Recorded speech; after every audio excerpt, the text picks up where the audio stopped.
মারতে মারতে আমাকে মানসিক রোগী বানায় ফেলছে।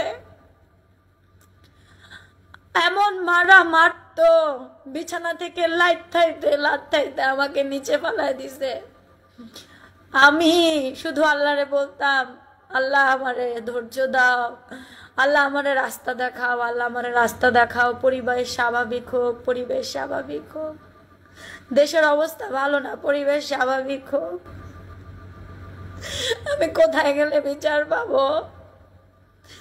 ও আমি আপনাদেরকে শুনাই, আপনারা শুনেন, আপনারা জানেন আমি মরে গেলে, আমার মেরে ফেললে আপনারা প্রতিবাদ যদি করেন কইরেন।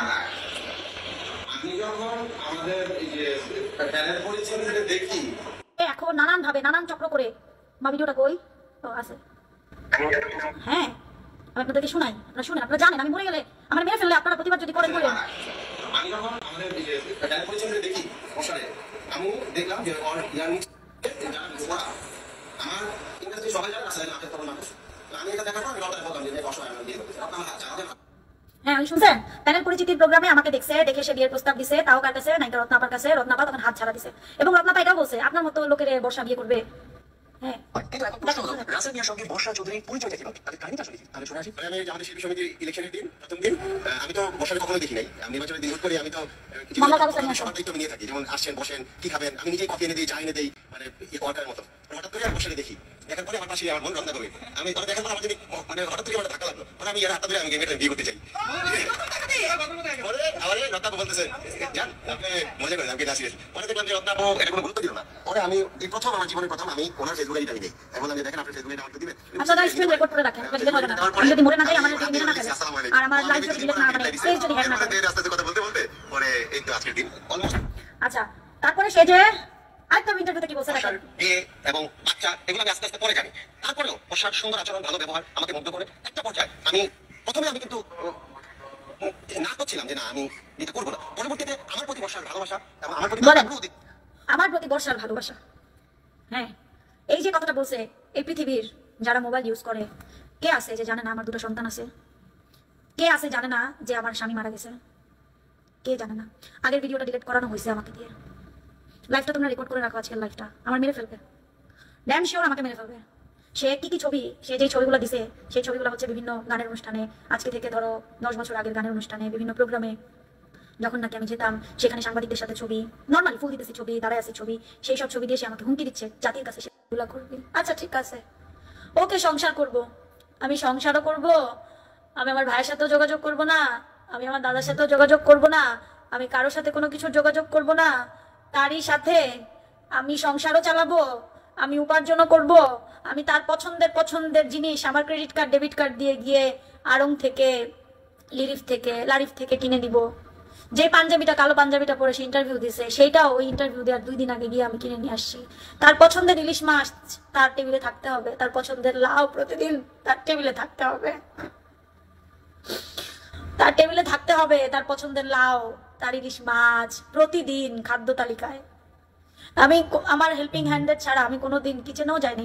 এটা অহংকার না, কিচেনে যাই নাই, হাজবেন্ডকে খুশি করার জন্য নিজে রান্না করছি যে ঠিক আছে।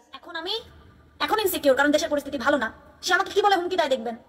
আমি একজন সঙ্গীত শিল্পী ছিলাম, আমি আমার নিজের জবানবন্দি শুনেন আপনারা। আমার জীবন জানে না এমন কেউ আছে? বলেন এমন কেউ আছে? সে বিবাহিত, তার পূর্বের ঘরের একটা ছেলে আছে বয়স 11, সেটাও কিন্তু আমি জানতাম না।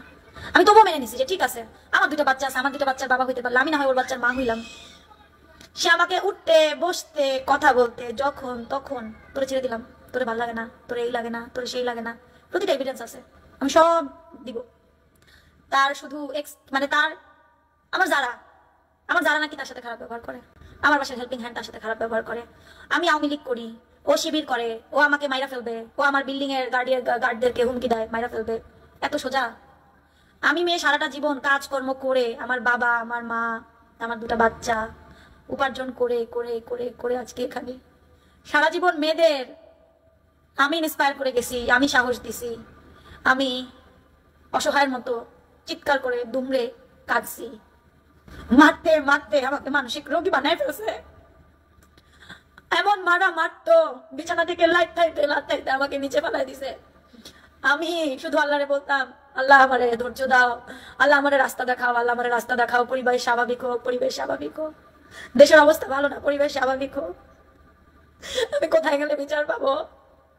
ও আমাকে কোরআন শরীফ ছুঁয়া কসম কাটাইছে যে আমি যেন কোনোভাবে আমার ভাই যে আমার গার্ডিয়ান হিসেবে বিয়েতে ছিল তার সঙ্গে যোগাযোগ না করি।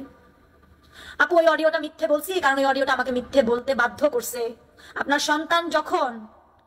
সন্তান যখন মৃত্যুর মুখে আপনি দেখবেন অনেক অস্বাভাবিক ভাবে, তখন আপনি কি করবেন?